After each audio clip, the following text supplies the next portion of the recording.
Hai semuanya, bertemu lagi bareng Mihu di sini. Oh iya, kali ini Mihu akan membawakan alur cerita Donghua yang berjudul Wudong Qiankun. Mihu mengingatkan sekali lagi ya bahwa konten ini full spoiler. Tanpa lama-lama lagi, yuk langsung aja kita masuk ke isi ceritanya.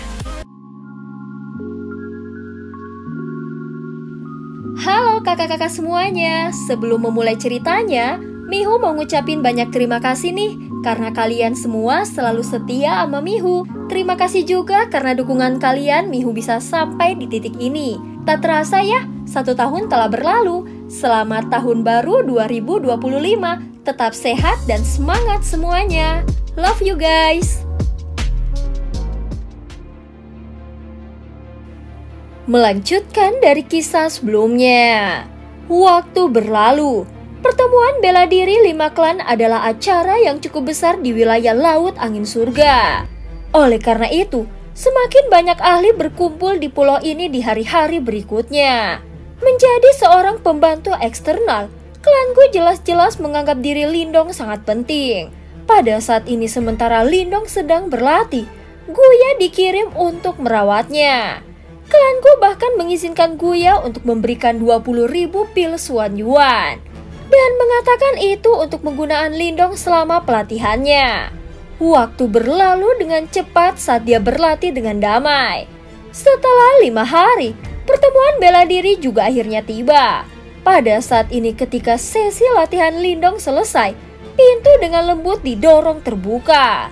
"Kakak Lindong, kakak perempuan Mengki ingin aku membawamu ke ruang diskusi," ucap Guya. Oh, alis Lindong sedikit terangkat. Sepertinya klan Gu akan memberinya balasan. Dia tidak tahu apakah orang-orang ini akan lebih bersedia memberinya salah satu dari 3 kouta. Jika mereka tidak mau, dia akan cukup sakit kepala. Lagi pula tidak mudah baginya untuk menemukan kesempatan untuk memperbaiki jimat batu. Dan dia tidak ingin dengan mudah melepaskan kesempatan seperti itu. "Ayo pergi," ucap Lindong bangkit tersenyum pada Guya dan berjalan keluar ruangan. Saat ini keduanya berjalan di dalam mano raksasa. Dan setelah beberapa saat, mereka akhirnya berhenti di luar ruangan yang sangat luas. Lindong melihat sekilas ke aula besar dan berjalan masuk tanpa ada perubahan ekspresi. Tatapannya menyapu aula besar. Tidak hanya Guyan, Gu Mengki, serta Guling dan generasi tua klan Gu yang hadir. Ada juga beberapa wajah yang tidak dikenal. Namun dari kelihatannya, mereka seharusnya adalah orang-orang dengan status tertentu di dalam klan Gu. Tatapan Lindong akhirnya berhenti di kursi ketua. Ada sesepuh berjubah coklat di sana. Penatua memiliki sepasang mata yang dalam dengan kecemerlangan berkilau di dalamnya. Di sekitar tubuhnya, Yuan Power yang tak terbatas dan kuat bisa terlihat samar-samar saat terpancar, menyebabkan getaran samar di ruang sekitarnya. Tahap kehidupan mendalam yang sempurna. Mata Lindong terfokus pada tubuh pria tua berjubah coklat itu. Dari aura sombong yang samar-samar terlihat di sekitar yang terakhir, Lindong dapat merasakan tingkat kultivasi mana dia berada. Bahkan seorang ahli tahap ini telah datang, seperti yang diharapkan dari salah satu dari 5 klan besar, ucap Lindong bergumam dalam hatinya. Pria tua berjubah coklat ini jelas merupakan orang dengan status tertinggi di sini. Sementara pikiran beredar di benak Lindong, tatapannya tiba-tiba beralih ke sisi pria tua berjubah coklat itu. Di sana berdiri seorang pria berpakaian putih. Pria itu agak tampan namun wajahnya yang tampan saat ini agak pucat. Dari aura putus asanya, jelas bahwa dia menderita luka yang serius. Gu Yuantian. Lindong melihat lagi pada pria berpakaian putih ini saat dia menebak identitasnya. Orang ini seharusnya orang yang paling menonjol di antara generasi muda klan Gu. Dia adalah Gu Yuantian. Hahaha, bukankah kau penolong luar yang diundang oleh Little Lian yang bernama Lindong? Sementara Lindong menilai pria berwajah pucat itu, tetua berjubah coklat itu terkekeh pelan dan mengirim senyum ramah ke Lindong sebelum berbicara. Orang tua ini adalah Gusao, seorang tetua klan Gu. Setelah mendengar ini, Lindong tidak memiliki kelalaian sedikit pun. Dan dengan sopan menangkupkan tangan ke arah lelaki tua itu sambil berkata, Salam Penatua Gusou. Gusou tersenyum sambil melambaikan tangannya. Aku sudah mendengar tentang masalah ini. Teman kecil Lindong, kau juga harus tahu betapa berharganya Kauta untuk memasuki menara kekacauan. Dan itu sangat penting bagi klan kami. Apakah mungkin bagimu untuk berubah pikiran? Lindong menggelengkan kepalanya sedikit. Dia menatap lurus ke arah Gusou dan menjawabnya dengan suara lembut. Aku hanya ingin Kauta. Aku tidak butuh yang lain. Gusou mengerutkan kening untuk beberapa saat. Sesaat kemudian, bisikan mulai muncul dari anggota klan Gu di sekitarnya. Beberapa orang mungkin tidak senang karena Kauta memang terlalu berharga. Penatua Gusou, aku bertanya-tanya seberapa yakin klanmu bisa meraih posisi juara. Ucap Lindong bertanya dengan senyum tipis. Peluang kita kurang dari 20%. Gusou menjawab setelah ragu-ragu. Dia memang sangat jelas tentang hal ini. Dengan kekuatan generasi muda klan Gu, akan sangat sulit bagi mereka untuk meraih kemenangan atas 3 klan besar lainnya. Apalagi merebut posisi juara.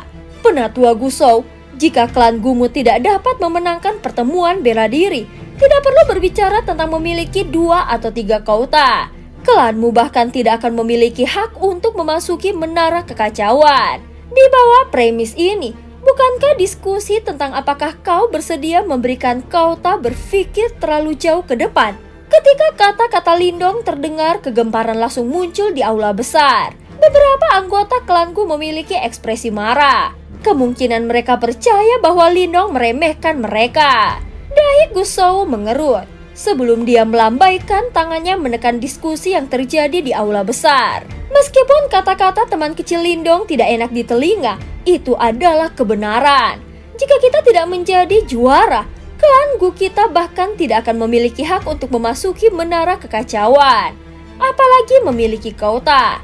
Saat kata-katanya mencapai titik ini, Gusou berhenti sejenak saat tatapannya berkedip samar. Aku pernah mendengar apa yang dikatakan Mengki dan para gadis, bahwa kau memiliki peluang 50% untuk mengalahkan Sentu Jue. Saat kata-katanya memudar, tatapan di aula besar langsung mengunci Lindong. Mayoritas tatapan dipenuhi dengan kecurigaan. Pria berpakaian putih yang berdiri di samping Gusou juga mengangkat kepalanya saat ini. Meskipun auranya putus asa, orang masih bisa melihat keagungannya. Tatapannya terkunci erat ke Lindong. Sepertinya dia tidak mengerti bagaimana Lindong bisa memiliki kepercayaan diri seperti itu. Lagi pula, bahkan ketika dia berada pada kondisi puncaknya, sulit untuk memiliki bahkan 10% peluang untuk mengalahkan Sentu Jue. Ya, di bawah perhatian banyak tatapan, Lindong tanpa ekspresi saat dia perlahan menganggukkan kepalanya.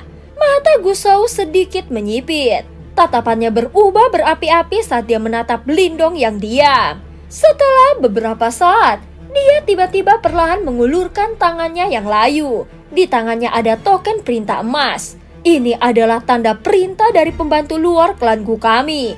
Teman kecil Lindong, jika kau benar-benar memiliki kemampuan yang kau bicarakan, silahkan ambil. Adapun persyaratanmu, itu akan seperti yang kau katakan. Mengikuti kata-kata ini, tekanan Yuan Power yang sangat kuat tiba-tiba menyapu keluar dari tubuh Gusou. Benar-benar menyelimuti aula besar. Di bawah tekanan itu, ekspresi beberapa anggota klan Gu berubah agak muram. Tubuh mereka terasa seperti sedang dihancurkan oleh gunung yang berat dan tidak dapat bergerak bahkan 1 inci pun. Siapapun bisa melihat bahwa Gusou ingin menguji kekuatan sejati Lindong. Saat ini tatapan terkunci pada sosok Lindong di dalam aula besar. Lindong memiringkan kepalanya sedikit, seolah-olah dia sedang memikirkan sesuatu sebelum busur muncul di wajah muda itu. Pada saat berikutnya, semua orang bisa melihat pemuda itu mengangkat kakinya saat dia dengan mantap mulai berjalan ke depan. Setiap kali kakinya mendarat di tanah, suara rendah dan dalam terdengar samar-samar seolah-olah bumi bergetar. Namun gerakan majunya tidak berhenti atau bahkan memiliki sedikit pun kelesuan. Tekanan yang datang dari ahli tahap kehidupan mendalam yang sempurna tampaknya tidak memiliki efek penekanan bagi dirinya. Pada saat ini langkah Lindong akhirnya berhenti di depan Gusou. Di bawah tatapan Gu Shou dan Gu Yuantian, dia meraih token perintah emas. Senang bekerja denganmu. Lindong mencengkram token perintah di tangannya sebelum dia mengangkat kepalanya dan berseri-seri pada Gu Shou. Orang ini, mata Gu Shou berbinar cerah sebelum meredup. Dia menatap Lindong dalam-dalam. Tidak heran Lindong berani mengklaim bahwa dia memiliki peluang 50% untuk mengalahkan Shen Tujue. Sepertinya kemampuannya memang tidak bisa disangkal. Gu Yuantian yang berdiri di satu sisi menatap tontonan ini dengan terkejut. Dia jelas mengerti seberapa kuat tekanan Yuan Power Gu Shou itu. Bahkan ketika dia berada di puncaknya, dia pasti tidak akan mampu menahan tekanan semudah Lindong. Yan kecil, sepertinya kau memang menemukan penolong yang baik kali ini, ucap Gu Shou memiringkan kepalanya ke arah Gu Yan dan Gu Mengqi di sampingnya. Dia memang sangat kuat, Gu Mengqi berkata sambil menganggukkan kepalanya.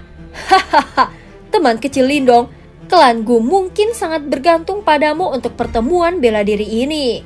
Jika klan kita benar-benar mampu menjadi juara, salah satu dari 3 kota untuk menara kekacauan akan menjadi milikmu, ucap Gu Shou berangsur-angsur dengan suara yang ramah. Terima kasih banyak, Lindong berkata sementara di dalam hatinya menghela nafas lega. Pertemuan bela diri akan dimulai besok. Tolong izinkan aku untuk mengundang teman kecil Lindong untuk beristirahat hari ini, ucap Gu Shou tersenyum saat berkata. Lindong samar-samar menganggukkan kepalanya dan menangkupkan tangannya ke arah semua orang. Tanpa mengucapkan sepatah kata pun, dia berbalik dan pergi. Di aula besar, kerumunan anggota klan Gu menyaksikan Lindong pergi sebelum berbisik. Penatua Gu Shou, apakah kau percaya bahwa dia benar-benar dapat melawan Shen Tujue? Gu Yuantian bertanya dengan suara lembut. Aku tidak berani mengatakan itu. Bocah Shen Tujue itu jelas tidak mudah dihadapi. Tetapi paling tidak, Lindong akan menjadi penolong luar yang cukup baik. Jauh lebih cocok daripada Mo Tao, ucap Gu Shou menjawab sambil menggelengkan kepalanya.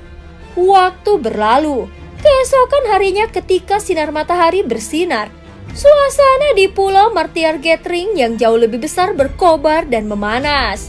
Saudara Lindong, sudah waktunya. Haruskah kita bergerak? Ketika dia melihat pemuda itu berjalan keluar dari ruangan, senyum lembut muncul di wajah cantik Gu Mengqi saat dia bertanya dengan suara lembut. Selain itu tolong jaga kami dalam pertemuan bela diri ini. Lindong tertegun sesaat sebelum memukulnya. Dia terkejut ketika dia bertanya, kalian berdua juga akan berpartisipasi dalam pertemuan bela diri ini? Ya. Setiap klan harus mengirimkan 3 perwakilan untuk pertemuan bela diri. Untuk klan Gu, kita bertiga. Gu Mengqi menjawab dengan senyum tipis. Baiklah, kita harus bekerja menuju tujuan bersama kali ini, ucap Lindong. Selama saudara Lindong tidak menyalahkan kami karena menahanmu, Gu Mengqi menjawab sambil tersenyum. Tanpa mengucapkan sepatah kata pun lagi, dia memimpin dan berbalik menuju keluar. Di belakangnya Lindong dan Gu Yan dengan cepat mengikutinya.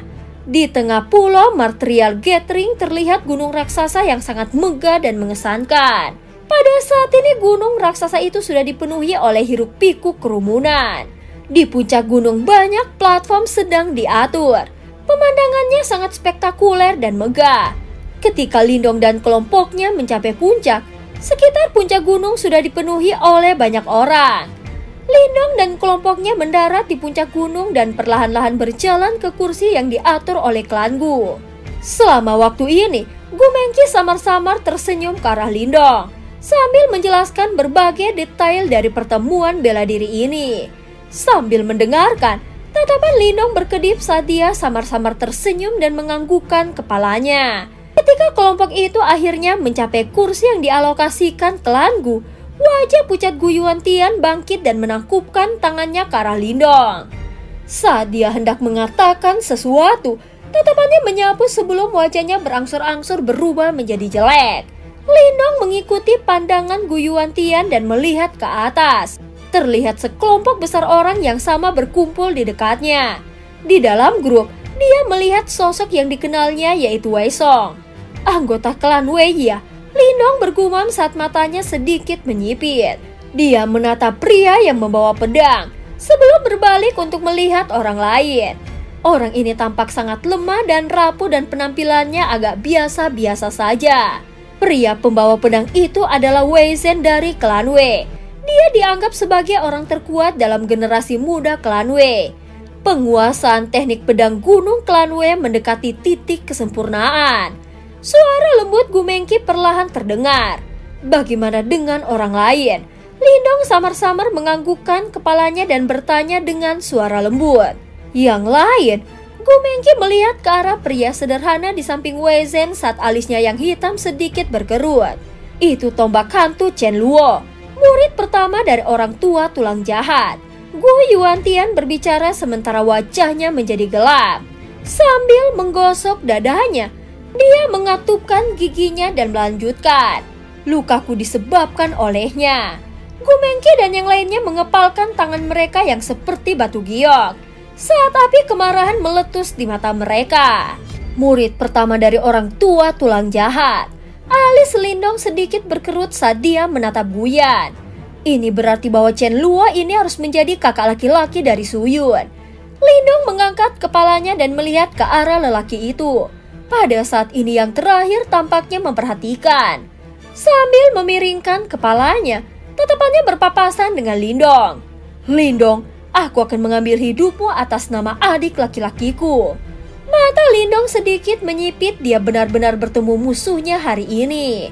Saudara Lindong, kau bertengkar dengan Chen Luo. Chen Luo tidak menahan diri saat dia membuat gerakan memenggal kepala Lindong. Oleh karena itu bahkan Gu Yuantian dan yang lainnya dengan mudah menyadarinya. Saat bersaing untuk buah roh misterius kehidupan di Pulau Roh Misterius, Wei Song ditemani oleh adik laki-laki Chen Luo yang pada akhirnya ditangani oleh Lindong. Ucap Guyan menjelaskan. Oh, Gu Yuantian dan yang lainnya melongo sebelum terdiam. Mereka tidak akan pernah membayangkan bahwa pemuda yang tampaknya baik dan sopan ini benar-benar menjadi begitu kejam. Dia bahkan berani membunuh seorang murid dari orang tua tulang jahat. Sepertinya saudara Lindong harus sedikit lebih berhati-hati jika kau berhadapan langsung dengan Chen Luo. Meskipun hubungan di antara mereka tidak begitu baik, mereka berdua adalah murid dari orang tua tulang jahat. Ucap Gu Yuantian memperingatkan Lindong. Itu benar. Seberapa kuat tepatnya orang tua tulang jahat itu? Mata Lindong sedikit berkedip sebelum tiba-tiba bertanya. Dia telah membunuh Su Yun. Jika orang tua tulang jahat mengetahui hal ini, dia pasti tidak akan tinggal diam. Orang tua tulang jahat cukup terkenal di wilayah Laut Angin Surga. Selain itu, dia adalah tetua dari Gua Angin Iblis dan telah mencapai tahap kehidupan mendalam yang sempurna beberapa tahun yang lalu.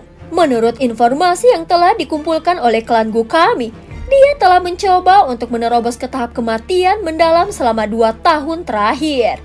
Jika dia berhasil, dia mungkin menjadi sosok yang paling gemilang di wilayah Laut Angin Surga. Ucap Gu Yuantian menjawab dengan agak serius. Mata Lindong sedikit menyipit. Ini benar-benar lawan yang sulit. Sekarang bukan waktunya untuk memikirkan masalah ini. Itukah orang jahat yang membunuh saudara Su Yun? Hahaha. Saudara Chen Luo tidak perlu terlalu marah. Dia tidak akan bisa lari. Ucap Wei Zhen menatap Lindong sebelum berbicara dengan senyum tipis. Keterampilan bajingan itu lebih rendah dan terbunuh hanya berarti dia tidak berguna. Bagaimanapun, dia adalah saudara juniorku.